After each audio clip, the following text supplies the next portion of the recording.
نحمده ونصلي على رسوله الكريم اما بعد فاعوذ بالله من الشيطان الرجيم ما يفعل الله بعذابكم ان شكرتم وآمنتم وكان الله شاكرا عليما۔ رمضان المبارک اسلامی سال کا 9واں مہینہ ہے اور ہم نے 11 روزے مکمل کر لیے ہیں، اللہ تعالیٰ قبول فرمائے۔ دوسرا عشرہ شروع ہو چکا ہے۔ بعض لوگ رمضان المبارک کے شروع میں، درمیان میں، آخر میں یہ حدیث بیان کرتے ہیں کہ رسول اللہ صلی اللہ علیہ وسلم نے فرمایا کہ پہلا عشرہ رحمت کا ہوتا ہے، دوسرا عشرہ مغفرت کا ہوتا ہے، تیسرا عشرہ جہنم سے آزادی کا ہوتا ہے۔ یہ بات درست نہیں ہے، کیونکہ رسول اللہ صلی اللہ علیہ وسلم سے صحیح سند کے ساتھ جو بات ثابت ہے کہ جب رمضان شروع ہوتا ہے تو اللہ تعالیٰ ہر رات ہی بے شمار لوگوں کو جہنم کی آگ سے آزاد فرماتے ہیں۔ یہ سارا ہی مہینہ رحمت کا ہے، یہ سارا ہی مہینہ مغفرت کا ہے، یہ سارا ہی مہینہ جہنم سے آزادی کا ہے۔ یہ کیسے ہو سکتا ہے کہ بندہ کہے جی پہلا عشرہ رحمت کا ہے، اس میں آپ معافی نہیں مانگ سکتے، اس میں مغفرت نہیں ملے گی؟ یہ کیسے ہو سکتا ہے کہ پہلے عشرے میں اللہ تعالیٰ جہنم کی آگ سے آزاد نہیں فرمائیں گے؟ ایسی بات نہیں ہے۔ بہرحال یہ پہلا عشرہ مکمل ہو گیا، دوسرا عشرہ شروع ہو چکا ہے۔ رمضان المبارک جب اللہ نے فرض کیا تو ساتھ ہی یہ کہہ دیا تھا کہ ایام معدودات، مسلمانوں، روزے رکھنے والوں، رمضان المبارک کی برکتوں کو حاصل کرنے والوں، یہ بات بھی ذہن میں رکھ لو، یہ گنتی کے دن ہیں اور بڑی جلدی نکل جائیں گے۔ شروع میں تو سحری کھانے کو دل نہیں کرتا، امی اٹھاتی ہے، کسی کی وائف اٹھاتی ہے، کوئی بڑا بھائی اٹھاتا ہے، والد کہتے ہیں اچھا اٹھتے ہیں۔ یہ اب جا کے تھوڑا تھوڑا ماحول بننے لگا ہے، جی چاہنے لگا ہے اٹھنے کو، کھانے کو، سحریوں کو، تو اب آپ دیکھیں گے کہ کتنی جلدی یہ رمضان ہمارے ہاتھ سے نکلے گا۔ جب ہم اس کی برکتوں کو محسوس کرتے ہیں نا تو کچھ لوگ کہتے ہیں یہ رمضان 2 مہینے کا ہوتا ہے، کوئی کہتے ہیں یہ 4 مہینے کے روزے ہوتے ہیں، کہتے ہیں 6 مہینے۔ میں کہا ٹکے رہو، اللہ تعالیٰ کو سب سے اچھا پتا تھا، اس نے 1 مہینے کے رکھے ہیں، یہ اس کی حکمت کے عین مطابق ہے۔ ہاں اس کے اثرات 6 مہینے نہیں، اس کے اثرات 8 میں، اس کے اثرات ہماری زندگیوں پہ سارا سال رہے، اگلا رمضان پھر آئے، پھر ہم ورکشاپ ٹیوننگ حاصل کریں، پھر یعنی اس کے اثرات ہمیشہ رہنے چاہیے۔ تو رسول اللہ صلی اللہ علیہ وسلم کی زندگی میں رمضان المبارک کا مہینہ 9 مرتبہ آیا ہے۔ سن 2 ہجری کو پہلے ہی مرتبہ رمضان کے روزے فرض ہوئے۔ رمضان پہلے بھی تھا، جب مکہ میں تھے نا اس وقت بھی رمضان تھا، عیسیٰ علیہ السلام کے زمانے میں بھی رمضان تھا، موسیٰ علیہ السلام کے زمانے میں بھی رمضان تھا، نوح علیہ السلام کے زمانے میں بھی رمضان تھا، کیونکہ رمضان اسی وقت سے ہے، یہ مہینہ جب سے اللہ تعالیٰ نے زمین و آسمان کو پیدا کیا ہے۔ ان عدت الشہور عند اللہ 12 شہرا فی کتاب اللہ یوم خلق السماوات والارض، جس دن اللہ نے آسمانوں کو بنایا، زمینوں کو بنایا، اسی دن یہ طے کر دیا کہ مہینے بھی 12 ہوں گے، 12۔ تو رمضان تو اس وقت سے چلا آ رہا ہے، لیکن جب یہ اس مہینے کو روزوں کے لیے مختص کیا گیا ہے وہ 2 ہجری تھی۔ 2 ہجری کا رمضان رسول اکرم صلی اللہ علیہ وسلم کی زندگی کا پہلا رمضان تھا، اور 10 ہجری کا رمضان آپ کی زندگی کا آخری رمضان تھا۔ اور اب جو رمضان ہم نے شروع کیا ہوا ہے، جس کے ہم روزے رکھ رہے ہیں، 11 روزے مکمل کر لیے، یہ 1447 ہجری کا رمضان ہے۔ رسول اللہ صلی اللہ علیہ وسلم کی زندگی میں کوئی رمضان ایسا نہیں آیا کہ آپ نے قرآن مجید کا دور نہ کیا ہو، سنایا نہ ہو، سنا نہ ہو۔ دور کا مطلب ہوتا ہے کسی کو سنانا اور اس سے سننا۔ ہمارا ذہن یہ بنا ہوا ہے، ہم سب کا، معاشرے کا، لوگوں کا، کہ بھئی یہ تو قاری صاحب کا کام ہے نا قرآن سنائے سنیں، کیونکہ انہیں تراویحیں پڑھانی ہیں، حافظ صاحب کا کام ہے۔ جبکہ رمضان المبارک کے بارے میں اللہ تعالیٰ نے یہ کلیئر فرما دیا ہے، شہر رمضان الذی انزل فیہ القرآن، رمضان کا مہینہ وہ مہینہ ہے جس میں قرآن کو نازل کیا گیا۔ صحابہ کرام رضی اللہ عنہم فرماتے ہیں کہ رسول اکرم صلی اللہ علیہ وسلم لوگوں میں سب سے زیادہ سخی تھے۔ جب ہمارے ہاں یہ سخاوت کی بات آتی ہے، یہ لفظ سخاوت، ہم سمجھتے ہیں یہ کارخانے والا بندہ ہوگا کوئی زمیندار ہوگا، کوئی مل کا مالک ہوگا، کوئی بہت جاگیردار ہوگا، حالانکہ رسول اللہ صلی اللہ علیہ وسلم کے گھر میں تو 2 مہینے آگ بھی نہیں جلتی تھی۔ آپ صلی اللہ علیہ وسلم نے قسم اٹھا کے فرمایا کہ مجھے اپنی پوری زندگی میں وہ دن یاد نہیں کہ مجھے ایک دن میں 3 مرتبہ گندم کی روٹی پیٹ بھر کے ملی ہو، مجھے یاد نہیں۔ عمر رضی اللہ تعالیٰ نے ایک دفعہ خطبہ ارشاد فرما رہے تھے، انہوں نے دیکھا بڑی ریل پیل ہے، بڑا کچھ آ چکا ہے، تو وہ ممبر پہ رونا شروع ہو گئے اور قسم اٹھا کے کہتے ہیں، لوگوں آج آپ یہ نعمتیں دیکھ رہے ہو، اللہ کی قسم میں نے اپنے نبی کو اس حال میں بھی دیکھا کہ کبھی کبھار ان کے اوپر ایسے دن آتے کہ ان کو اپنا پیٹ بھرنے کے لیے وہ کھجوریں بھی نہیں ملتی تھی جن کو باغ کا مالی بیکار سمجھ کے پھینک دیتا ہے، یہ ردی ہے، گر گئی ہیں، وہ کھجوریں بھی نہیں ملتی تھی سارا سارا دن کھانے کے لیے۔ گھر کا حال یہ ہے، بستر ایسا ہے، سوتے ہیں جسم پہ نشان پڑ جاتے ہیں، کپڑوں کا عالم یہ ہے، پورے نہیں ہے، پورے گھر میں بسا اوقات کھانے کے لیے کچھ نہیں، لیکن سب سے زیادہ سخی تھے۔ اس کا مطلب کیا ہے کہ سخی ہونا پیسوں سے نہیں ہوتا۔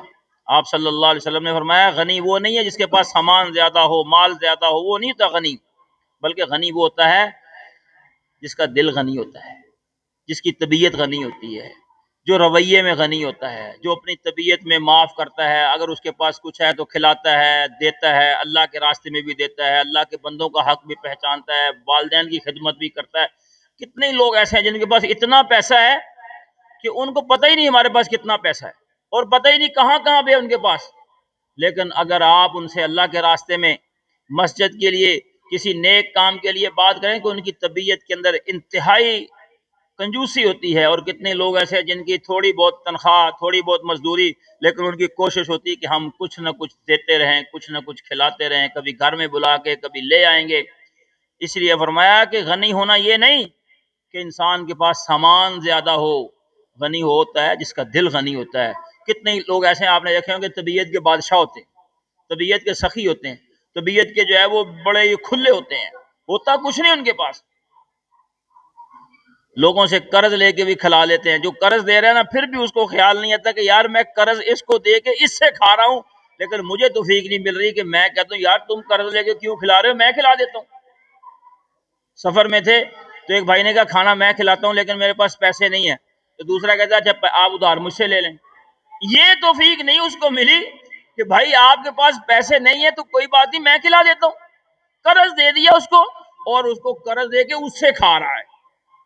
سبحان اللہ، رسول اکرم صلی اللہ علیہ وسلم سب سے زیادہ سخی تھے، اور سب سے زیادہ آپ رمضان المبارک میں سخاوت کرتے تھے، اور سب سے زیادہ سخاوت اس وقت کرتے تھے جب جبریل علیہ الصلوۃ والسلام سے ملاقات ہوتی اور وہ آپ کے ساتھ ہر رات ملتے تھے۔ جبریل ہر رات آتے، رسول اللہ صلی اللہ علیہ وسلم کے ساتھ ملاقات ہوتی اور دونوں ہی آپس میں قرآن مجید کا دور کرتے تھے۔ جب قرآن کی تلاوت سنتے اور قرآن کی تلاوت سناتے تو آپ صلی اللہ علیہ وسلم کی سخاوت تیز آندھی، تیز ہواؤں سے بھی زیادہ ہو جایا کرتی تھی، اتنے سخی ہو جاتے جیسے تیز ہوائیں چلتے ہیں، اس سے بھی زیادہ سخی ہو جاتے۔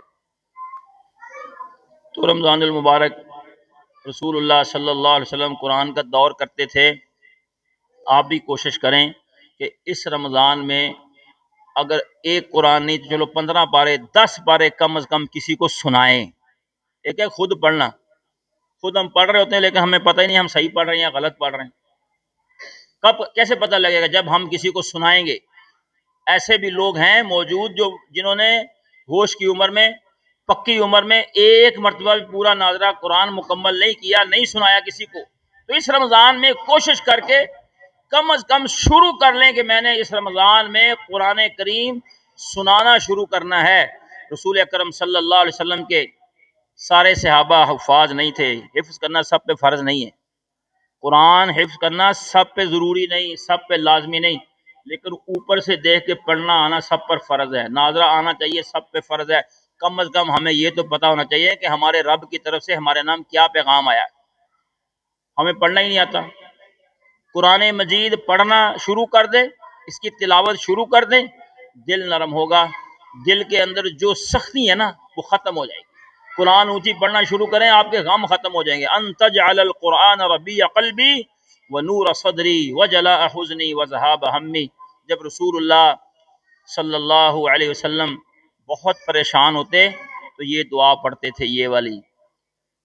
شروع میں اللہ کی تعریف کرتے کرتے کرتے اللہم انی عبدکا ابن عبدکا ابن امتکا ناصیتی بیدکا، اللہ میں تیرا بندہ ہوں، تیرے بندے کا بیٹا ہوں، تیری لونڈی کا بیٹا ہوں، میری پیشانی تیرے ہاتھ میں ہے، تیرے سارے فیصلے میں مانتا ہوں، تیرا ہر فیصلہ عدل اور انصاف پر مبنی ہے. میں تجھ سے تمام ناموں کا واسطہ دے کے جو تیرے نام ہیں سوال کرتا ہوں. تو نے اپنی کتاب میں نازل کیا، وحی کے ذریعے اپنے نبی کو بتایا یا نہیں بھی بتایا، تیرے پاس موجود ہے. تمام ناموں کا واسطہ دے کر میں تجھ سے یہ سوال کرتا ہوں، تجھ سے مانگتا ہوں. کیا مانگتا ہوں؟ ان تجعل القرآن ربیع قلبی، یہ کہ تو قرآن کو میرے دل کی بہار بنا دے. قرآن تو آپ پر نازل ہوا، آپ صلی اللہ علیہ وسلم پر وہی نازل ہوئی. اللہ تعالیٰ نے اپنے ذمے لیا تھا، فرمایا ہم قرآن مجید کو آپ کے سینے میں محفوظ بھی کر دیں گے اور اس کا مطلب بھی سمجھا دیں گے، بس آپ نے جلدی نہیں کرنی. پھر بھی آپ صلی اللہ علیہ وسلم پریشانیوں میں، مشکل میں یہی دعا مانگتے کہ یا اللہ اس قرآن کو میرے دل کی بہار بنا دے، میرے سینے کی روشنی بنا دے، میرے پریشانیوں اور غموں کو کم کرنے والا، دور کرنے والا قرآن میری پریشانیوں کو ختم کرنے والا بنا دے. آپ پریشان ہیں کبھی بھی ہو، کوشش کریں اٹھیں، 2 رکعتیں پڑھیں، وضو کریں 2 رکعتیں پڑھیں، 1-2 رکوع اونچی آواز سے پڑھیں. آپ خود محسوس کریں گے کہ آپ کو اپنی طبیعت میں کتنا فرق محسوس ہوتا ہے، طبیعت کے اندر کتنی جو ہے وہ آسانیاں محسوس ہوتی ہیں. تو قرآن یہ رمضان المبارک میں نازل ہوا ہے، اور رسول اللہ صلی اللہ علیہ وسلم رمضان المبارک میں قرآن کریم سنایا کرتے تھے. سارے صحابہ کرام رضی اللہ عنہم حافظ نہیں تھے. اس کے لیے میں ایک بات بیان کر کے اپنی بات ختم کر رہا ہوں. عبد الرحمن بن عوف رضی اللہ تعالیٰ عنہ روزہ رکھا ہوا تھا، افطاری کا ٹائم ہوا، جیسے ہم نے بھی افطاری کی، اللہ تعالیٰ قبول فرمائے. افطاری بسم اللہ سے پڑھ کے کھجور کھایا کریں، بسم اللہ کھجور کھا لیں، پھر پانی وغیرہ پی کے کھا کے یہ دعا پڑھ لی، ذہب الظمأ وابتلت العروق وثبت الاجر انشاءاللہ، پیاس چلی گئی اور اگے تر ہو گئی اور اجر ثابت ہو گیا اگر اللہ نے چاہا. تو عبد الرحمن بن عوف رضی اللہ تعالیٰ عنہ دسترخوان لگ گیا، رونے لگ گئے. خادم نے پوچھا آپ کیوں رو رہے ہیں؟ لوگوں پہ توجہ کرتے تھے کہ یہ کام اس وقت کیوں ہو رہا ہے، سوال کرتے تھے. کہا آپ کیوں رو رہے ہیں؟ آپ کا روزہ ہے اور آپ نے مجھے افطاری کا کہا ہے، میں افطاری لے کے آیا ہوں، آپ رو کیوں رہے ہیں؟ کہنے لگے میں اس لیے رو رہا ہوں، مجھے اپنے وہ شہید بھائی، وہ شہید ساتھی مصعب بن عمیر رضی اللہ تعالی عنہ یاد آ گئے، یاد آ رہے ہیں، جو جنگ احد میں جب شہید کیے گئے. 70 لوگ شہید ہوئے تھے جنگ احد میں. آپ صلی اللہ علیہ وسلم کو جب بتایا گیا کہ 70 لوگ شہید ہو گئے ہیں تو آپ صلی اللہ علیہ وسلم نے فرمایا 2 صحابہ کے لیے، 2 ساتھیوں کے لیے، 2 شہیدوں کے لیے ایک ایک قبر بنا لو، کیونکہ صحابہ خود بھی زخمی تھے، رسول اللہ صلی اللہ علیہ وسلم خود زخمی تھے، آپ کا چہرہ زخمی ہو گیا، آپ کا ایک دانت شہید کر دیا گیا تھا. کچھ لوگ کہتے ہیں دندان، بھئی ایک دانت رسول اللہ صلی اللہ علیہ وسلم کا توڑ دیا گیا تھا، شہید کیا گیا تھا، زیادہ دانت نہیں تھے. احد کی جنگ میں صحابہ بھی زخمی تھے، تو آپ نے فرمایا 2 کے لیے ایک ایک قبر بناؤ. آج قبرستانوں میں جگہ نہیں ہوتی، تو جب وہ کہتے ہیں بھی اس قبر میں ہی دوسرا دفن کر، لوگ اس کو سمجھتے ہیں جائز نہیں، حالانکہ ایک ایک قبر میں ہم نے 300 لوگ دفن کیے ہیں 2005 کے زلزلے میں، ارتھ کوئک آیا 2005 میں، تو ڈیڈ باڈیوں کے پاس تو جاتا ہی کوئی نہیں تھا. جتنی تنظیمیں تو اوپر ہی پھرتی تھی، یہ کر دیا وہ کر دیا، جیکٹ پہن لی، تصویر کھچا لی. ڈیڈ باڈی کو کور کرنا، ڈیڈ باڈی کو ریکور کرنا، پھر اس کو اٹھانا اور ٹوٹے ہوئے اعضاء کو اکٹھا کرنا، اتنی سمیل کہ خود باپ اپنے بیٹے کو نہیں دیکھ سکتا، شوہر اپنی بیوی کو نہیں دیکھ سکتا. انسانی بدن جب پڑا رہتا ہے تو اس میں کتنی سمیل ہوتی ہے. یہ تو اللہ نے جماعت کو، آپ لوگوں کو اللہ تعالیٰ جزائے خیر دے، ساری جماعت کو، انہوں نے آگے بڑھ بڑھ کے وہ اعضاء اکٹھے کیے، پھر ان کو جو ہے وہ کسی طریقے سے غسل، پھر ان کا کفن، پھر ان کے جنازے، پھر ان کو دفن. ایک ایک قبر میں کبھی 150 کبھی 200 کبھی کتنے لوگوں کو دفن کرتے ہیں. ایکسیویٹر سے قبریں نکال رہے تھے، کوئی مسئلہ نہیں ہے، ایک قبر میں جتنے مرضی دفن کر لو. رسول اللہ صلی اللہ علیہ وسلم نے فرمایا 2 صحابہ کے لیے ایک ایک قبر بناؤ، لیکن قبر میں پہلے اس کو اتارنا ہے جس کو قرآن زیادہ یاد ہو، جو قرآن مجید کو زیادہ حفظ کرنے والا ہے، اس کو پہلے قبر میں اتارنا ہے. یہ بات اپنے ذہن میں رکھ لیجئے. کہ صحابہ کرام کے درمیان یہ مشہور تھا کہ اس کو اتنا یاد ہے، اس کو اتنا قرآن یاد ہے، اس کو اتنا یاد ہے، اس کو اتنا یاد۔ سارے صحابہ بھی مکمل حافظ نہیں تھے اور لوگوں میں یہ بات مشہور تھی، تو آپ صلی اللہ علیہ وسلم کو کہا گیا کہ اللہ کے رسول قبروں کا مسئلہ نہیں ہے، کفن نہیں ہے، کفن کیسے دیں، کپڑا ہی نہیں ہے۔ آپ نے فرمایا جس کے سامان میں سے سامان دیکھو، جس کے سامان سے جو کپڑا ملتا ہے اسی میں کفن دے دو۔ کہتے ہیں ہم نے ایسے ہی کرنا شروع کر دیا، حتیٰ کہ مصعب بن عمیر رضی اللہ تعالیٰ عنہ کی باری آئی، جب ان کا سامان دیکھا تو ایک چادر ملی، اگر ہم سر پہ ڈالیں تو پاؤں ننگے اور پاؤں پہ ڈالیں تو سر ننگا ہو جاتا ہے۔ صحابہ اپنی مرضیاں تھوڑی کرتے تھے، اس لیے تو وہ کامیاب ہو گئے۔ ہم کامیاب کیوں نہیں ہو رہے؟ ہم روزہ بھی اپنی مرضی کا رکھتے ہیں، نیکی بھی اپنی مرضی کا، جب دل چاہتا ہے تو کر لیتے ہیں، جب دل چاہتا ہے نہیں کرتے۔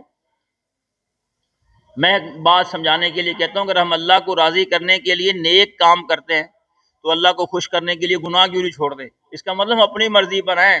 اللہ کی مرضی پر ہوتے تو جو اللہ نے کہا ہے وہ کریں اور جو جس سے روکا ہے رک جاتے۔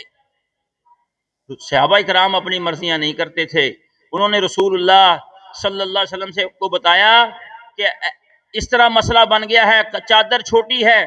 آپ نے فرمایا چادر سر کی طرف کر دو اور پاؤں پر گھاس ڈال کر ان کو دفن کر دو۔ عبد الرحمن بن عوف رضی اللہ تعالیٰ عنہ افطاری کے وقت اپنے شہید بھائی کو یاد کر کے رو رہے ہیں اور ساتھ کہہ رہے ہیں کہ آج مجھے ڈر لگ رہا ہے کہیں ایسا نہ ہو کہ ہماری نیکیوں کا صلہ ہمیں دنیا میں نہ مل جائے۔ یہ اتنی نعمتیں جو ہمارے پاس آ چکی ہیں، کہیں یہ نہ ہو کہ یہ ریٹرن ہو کہ ہم نے جو نیکیاں کی، خیر کے کام کیے، نبی صلی اللہ علیہ وسلم کا ساتھ دیا، ہجرتیں کی، جہاد کیے، کہیں یہ جو نعمتیں مل رہی ہیں یہ اس کے بدلے میں نہ ہو۔ صحابہ کرام ڈرتے تھے، وہ اس بات کی فکر میں رہتے تھے کہیں نیکیوں کا صلہ دنیا میں نہ مل جائے۔ تو ہمارے ذہن میں بھی یہ ہونا چاہیے کہ ہم جو بھی نیک عمل کر رہے ہیں، چھوٹا ہے یا بڑا ہے، ہمیں اس کا اجر، اس کا ثواب صرف اپنے رب سے چاہیے۔ ہم اپنے رب کو خوش کرنے کے لیے کر رہے ہیں، لوگوں کی تعریفیں نہیں چاہیے، دکھاوا نہیں چاہیے کہ لوگ ہمیں اچھا سمجھے، ہماری تعریف کریں، یہ نہیں۔ ہمیں ہر نیکی کا صلہ اللہ سے چاہیے، اے اللہ ہم تیرے لیے کر رہے ہیں اور تو ہی اس کا اجر دے گا۔ تو شہداء کو یاد کرنا دعاؤں میں، خصوصاً افطاریوں کے وقت، یہ سنت صحابہ ہے رضی اللہ عنہم۔ تو کوشش کیجئے محترم بھائیو، اس رمضان المبارک میں ہم ایسے بن جائیں کہ ہم اللہ کو پسند آ جائیں، اور اس طرح کریں کہ رمضان المبارک ختم ہونے سے پہلے پہلے ہمارا اللہ تعالیٰ کے ساتھ معاملہ کلیئر اور صاف ہو جائے، صلح ہو جائے، ہمارے اختلافات ختم ہو جائیں اور اپنی زندگیوں کو بدل لیں، اپنے اخلاق کو بدل لیں۔ جس کی زندگی بدل جاتی ہے نا اخلاق، سمجھو اس کی نیکی قبول ہوگی۔ اپنی گفتگو بدلنی ہے، گالیاں چھوڑ دینی ہے، جھوٹ چھوڑ دینا ہے، غیبت چھوڑ دینی ہے۔ خوش مزاجی کی بات کر سکتے ہیں آپس میں ہلکی پھلکی، لیکن یہ نہیں کہ کسی کو حقیر سمجھو، کسی کو تانے دو، کسی کے ساتھ زیادتی کرو، یہ نہیں کرنا۔ الفاظ کے تیر یہ گولیوں سے اور یہ دوسرے تیروں سے زیادہ خطرناک ہوتے ہیں۔ لفظوں سے انسان کا دل چھلنی ہو جاتا ہے۔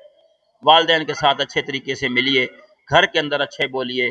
سمجھ لیجئے اگر ہماری طبیعت میں فرق آ گیا ہے، ہمارا اخلاق بدل رہا ہے، تو سمجھ لیجئے کہ روزہ قبول ہو رہا ہے۔ زندگی میں تبدیلی یہ روزے کے قبول ہونے کی نشانی ہے۔ اگر زندگی بدل گئی، گناہ چھوڑ دیے، نیکیوں کے ساتھ پیار محبت ہو گئی، گناہوں سے نفرت، تو سمجھ لیجئے کہ یہ خوشخبری ہے، یہ اشارہ ہے کہ آپ کا رمضان اللہ تعالیٰ کے ہاں مقبول ترین رمضان بن رہا ہے۔ اللہ کریم ہمیں مزید توفیق سے نوازے، اس مسجد کو آباد کرے، اس مسجد کو آباد کرنے والوں کو آباد کرے، جو لوگ اللہ کے گھروں کو آباد کرتے ہیں اللہ ان کے مال جان میں برکت نصیب فرمائے۔ سبحانک اللہم و بحمدک، اشہد ان لا الہ الا انت، استغفرک و اتوب الیک۔ جزاکم اللہ خیر۔